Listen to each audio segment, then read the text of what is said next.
ઈરાને Israel પર કર્યો વળતો પ્રહાર. ઈરાને ઇઝરાયલ પર 400 જેટલી મિસાઇલ છોડી. ઈરાન અને ઇઝરાયલમાં ગૂંજી ઉઠ્યા સાયરન. બંને દેશમાં લોકોને બંકરમાં જવાની ચેતવણી. રાજકોટમાં કાપડના વેપારી સાથે 25 લાખની છેતરપિંડી. રોકાણના નામે ફરિયાદીને વિશ્વાસમાં લઈને બ્લેન્ક ચેક પણ લીધા. એક આરોપીની ધરપકડ અને એક ફરારની શોધખોળ.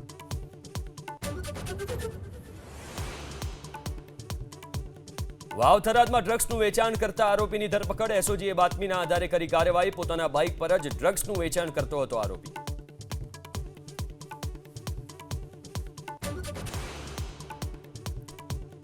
ભરૂચમાં સગીરા સાથે દુષ્કર્મની ફરિયાદ. 26 વર્ષીય યુવાને સગીરા પર દુષ્કર્મ આચર્યાનો આરોપ. વેડજ પોલીસે જગદીશ વાઘેલા નામના શખ્સની કરી ધરપકડ.